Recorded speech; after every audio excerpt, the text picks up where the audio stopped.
Hello, you amazing people. It is Riley LH here with another video, and we are waiting on a part to finish the Turbo Miata. Well, technically it's done, but we busted an AN line, so we can't go and drive it until we fix that. But if we take a look under my car, you can see my exhaust is dumping straight under the car. And the only other exhaust system I have is a muffler.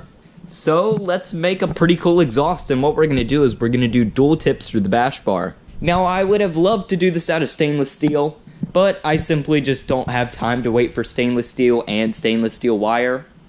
So I'm simply just going to be using some O'Reilly's exhaust piping.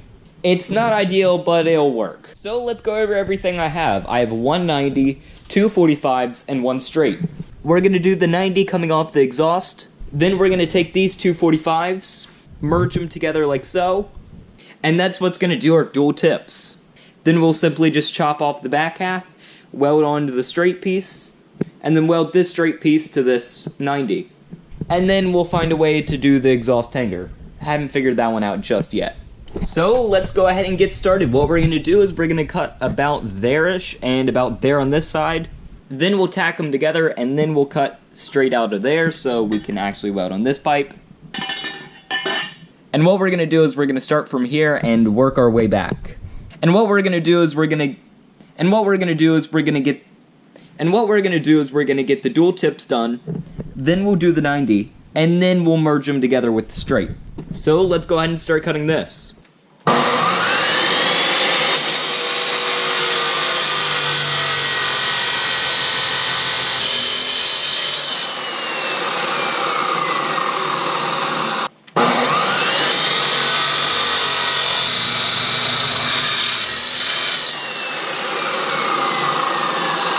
Okay, so now these two go together like that, and if you kind of get what I'm saying of how this is all going to go together, we can go ahead and tack this in once we tested it on the car and make sure it looks good. So we'll just do that real quick, and then we'll tack it and file it all down. Okay, so now that we have deburred them, we actually have to tack them together.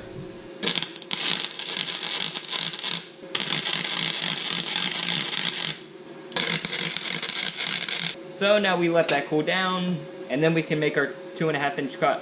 Okay, so now we have to merge these to a 2.5-inch hole, which is pretty much directly down the middle of this tack. So let's go ahead and chop this.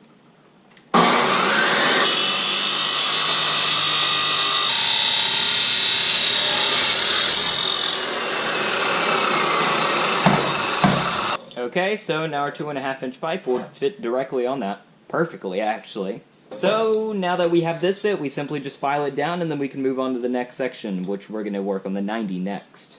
Ignore how dark it is. The wiring right now isn't liking the grinder and all that, so we're just going to make do with what we have. So, we have to figure out where we want to cut this at, and I'm thinking right at this rib is where we're going to cut it. So, let's go ahead and cut this.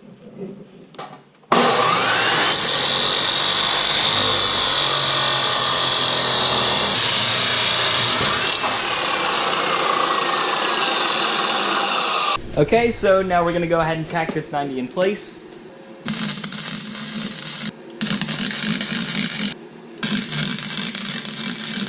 So we got it back in the car, and you can see it sticks out pretty far, but unfortunately that's like 3 inches too short. And as well, it's offset, so we're going to have to do our pipe over to here and into there. And then we'll be able to stick all the way out to the end of our bash bar. So let's go ahead and mark this so we can cut it.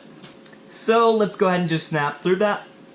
Okay, so we got that in. Now we just got to take our straight piece and merge it to our dual tips. Okay, so now that we have our marking, we just go ahead and cut this. Okay, so now that we have that angle cut, we got to figure out where in the world we want to actually put our dual tips and do our second cut. So we're going to mark where these 2 points meet, and now we're going to go ahead and cut this. I'm not even going to snap this time.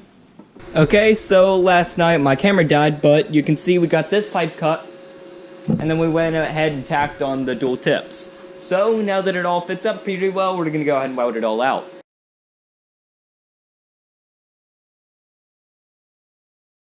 Okay, so now that it's all welded out, it's time to actually put it in. And now, I'm not sure if I'm going to make mounts just yet. I don't like this O'Reilly's piping. So if it rattles around here and there a little bit, I'm not that worried about it, but if it's horrible rattling, then we'll figure out a way to make some mounts. But let's go ahead and get it on and drive it, see if it will rattle.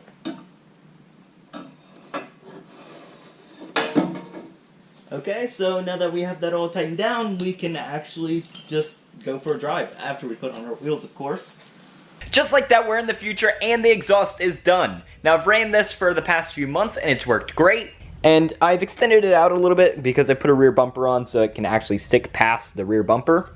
The two other things I did was add heat wrap and made an exhaust bracket. Now there's a threaded bolt in the trunk, so I just threaded it on there and used rebar. So it's solid mounted. It's not perfect, but she works. And let's go ahead and give you guys a little sound test of it. Oh my god.